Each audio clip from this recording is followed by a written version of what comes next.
Зуны халуун өдрүүдэд хоолны хордлого эрсний мэддэг. Хоолны хордлогын 80% нь өндөг, махан бүтээгдэхүүний хадгалалт болон тээвэрлэл зэрэгс үүдэн гардгийг мэргэжилтнүүд хэлж байгаа.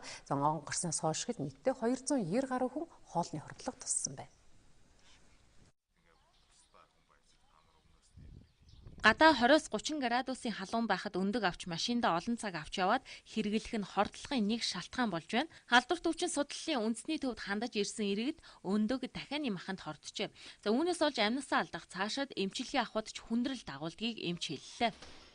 Орох нь юу ах вэ гэхээр нyan тэгж болохоос гадна вакцин хийлгэхэд ямар нэг байдлаар мэдрэг болоод тий вакцин хийлгэж болохооргүй юм байдалтай ч юм уу ийм байдалтайгаар үлдчихгээд байдаг муу талтаас байдаг. Боловсруулалтан дээр байна уу? Эсвэл үл тийм ээ дахианы үйлдвэрлэлтэй нөгөө өндөг үйлдвэрлэгч гэдэг юм уу? Үйлдвэрлэгчдийн талаас юм байна уу? Тэ энэ болгон дээр бас тийм харах хэрэгтэй.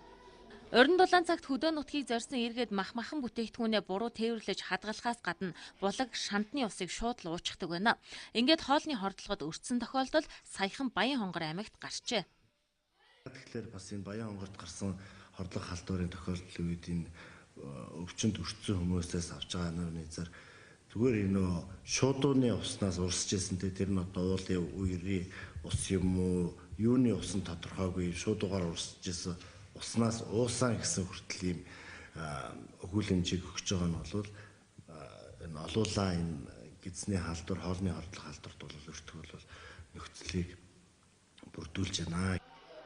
Орхон аймагт л гэхэд нэг сургуулийн 70 гаруй сурагч багш зугаалгаар яваад ирэхэд нь хоолны хордлогын шинж тэмдэг илэрч 49-ний эмнэлэгт хэвтсэн. Багнуур компани 30 гаруй ажилчин мөн л хоолны хордлого болж 16-нд хэвтэн эмчилүүлсэн. Өнгөрсөн онд л гэхэд Төв аймгийн сургуулийн дотор байранд байдаг хүү хоолны хордлого болж нас барсан.